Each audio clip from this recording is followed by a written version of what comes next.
పహల్గామ్ దాడి తర్వాత ఎప్పుడెప్పుడు పాకిస్తాన్పై భారత్ యుద్ధం చేస్తుందని చెప్పి యావత్ భారతదేశం ఎంతో ఆతృతగా ఎదురు చూస్తూ ఉంది. దానికి తగ్గట్టే నిన్న అర్ధరాత్రి నుంచి పాకిస్తాన్లోని ఉగ్రవాద శిబిరాలపై ఇటు భారత్ విరుచుకుపడుతుందని చెప్పుకోవచ్చు. రకరకాల మిసైల్తో వాళ్ళని ఒక్కిరి బిక్కిరి చేస్తున్నారు. ఇప్పటికే దాదాపు 100 నుంచి 300 మంది ఉగ్రవాదులు హతమైనట్లు కూడా మనకు తెలుస్తూ ఉంది. ఈ ఆపరేషన్ సింధూరాపై మనతో మాట్లాడడానికి మాజీ ఏఎంసీ చైర్మన్ కోటేశ్వర రెడ్డి గారు మన వద్దున్నారు. అన్న చెప్పండి, నిన్న అర్ధరాత్రి నుంచి కూడా భారత్ పాకిస్తాన్పై విరుచుకుపడతా ఉంది. రకరకాల మిసైల్స్తో వాళ్ళని ఉక్కిరి బిక్కిరి చేస్తుంది. ఇప్పటికే 100 నుంచి 300 మంది ఉగ్రవాదులు కూడా చనిపోయారో తెలుస్తుంది. దీనిపైన మీరేమంటారు?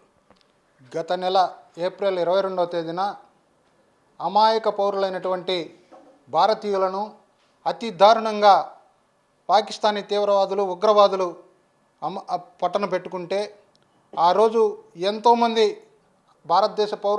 భారతదేశమే కాకుండా యావత్ ప్రపంచం కూడా బాధపడ్డది, ఖండించింది. ఆ రోజు అమాయకులైనటువంటి నవ వధువులు కూడా టూరిస్టుకు పోతే అక్కడ భర్తను పోగొట్టుకొని ఆ నవ వధువు పడ్డ బాధ వర్ణనాతీతం. వాటన్నింటినీ కూడా భారతదేశ ప్రజలందరూ కూడా ఖండించారు. అదేవిధంగా ఆ రోజు నుంచి ఈ రోజు వరకు కూడా ఎలా వీటిని అరికట్టాలనే ఉద్దేశంతో భారతదేశం త్రివిధ దళాలైతేనేమి అన్ని రకాలుగా ఉన్నటువంటి ప్రజలందరూ కూడా ఎదురు చూశారు.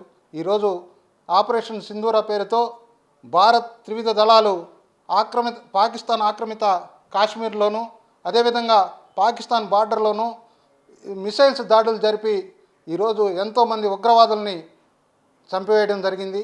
ఇదే కాదు, ఇప్పుడు ఇట్లాంటి పరిస్థితులు వచ్చినప్పుడే ప్రభుత్వాలు స్పందించకుండా ఉగ్రవాదాన్ని కోకటి వేళతో పేకివేయించవేయాల్సిన అవసరం ఎంతైనా ఉంది అని చెప్పి నేను ఈ సందర్భంగా తెలియజేస్తూ, ఈరోజు ఎవరైతే చనిపోయి 27 మంది యువకులు చనిపోయారో వాళ్ళందరికీ ఈరోజు కొంతవరకు ఆత్మశాంతి కలిగింది అని చెప్పి నేను ఈ సందర్భంగా తెలియజేస్తున్నా.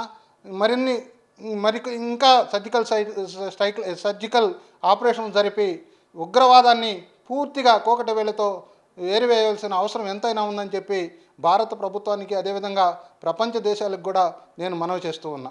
అయితే ఇలాంటి సంఘటనలు జరిగినప్పుడే ఇటు భారత ప్రభుత్వం సర్జికల్ స్ట్రైక్స్ అని చెప్పి నానా హడావుడి చేయటం, మళ్ళీ సైలెంట్ అయిపోవటం, మళ్ళీ ఉగ్రవాదులు రెచ్చిపోయి మన మీద దాడులు చేయటం, అమాయకులను పట్టుని పెట్టుకోవటం, మళ్ళీ మన వాళ్ళు సర్జికల్ స్ట్రైక్ చేయటం ఏమిటి? ఇలా కాకుండా ఈ యుద్ధం అనేది కొనసాగించి ప్రపంచ పటంలోంచి పాకిస్తాన్ అనే దేశాన్ని తీసేయాలని చెప్పి అయితే ఒక వాయిస్ వినిపిస్తూ ఉంది. దీనిపైన ఏమంటారు?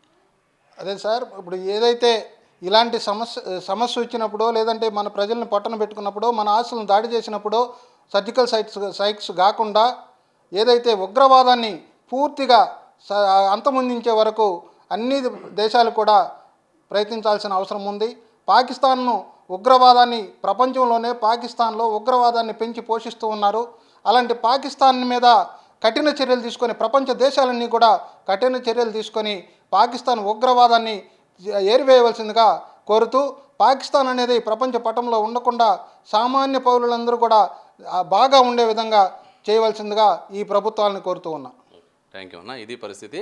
ప్రపంచ పటంలో అసలు పాకిస్తాన్ అనే దేశం ఉండకుండా చేస్తేనే బాగుంటుందని, ఇలా సర్జికల్ స్ట్రైక్స్ జరిగినప్పుడే మనం హడావుడి చేయటము, తర్వాత సైలెంట్ అయిపోతే ఉగ్రవాదులు మళ్ళీ రెచ్చిపోతున్నారు. కాబట్టి ఈ యొక్క ప్రపంచ పటంలో పాకిస్తాన్ అనేది లేకుండా చేయాలని చెప్పి ఇటు మాజీ ఏఎంసీ చైర్మన్ కోటేశ్వర రెడ్డి గారు మనతో అంటున్నారు. అదేవిధంగా అన్యాయంగా అక్రమంగా 27 మంది అమాయకులను పట్టణం పెట్టుకున్న ఇలాంటి ఉగ్రవాదులను పొరపాటును కూడా క్షమించవద్దని, పాకిస్తాన్లో పూర్తి స్థాయిలో వెతికి ఎక్కడెక్కడ ఉగ్రవాద స్థావరాలు ఉన్నాయో వెతికి వాటిని ధ్వంసం చేయాలని, అదేవిధంగా భారత ప్రభుత్వానికి ప్రస్తుతం ప్రపంచాలు మిగతా దేశాలు కూడా సంపూర్ణ మద్దతు ప్రకటిస్తున్నాయి. కాబట్టి ఇలాంటి తరుణంలోనే పాకిస్తాన్ ఒక ఆట ఆడించి వాళ్ళని ప్రపంచ పటం నుంచి తొలగించే అవకాశాలు భారత్కి బాగా కలిసి వచ్చిందని చెప్పి కోటేశ్వర రెడ్డి మనతో చెప్పడం జరిగింది. కెమెరామెన్ సునీల్తో శ్రీనివాసరెడ్డి, నెల్లూరు జిల్లాలోని ఎమ్మెల్సీ కార్యాలయం నుండి.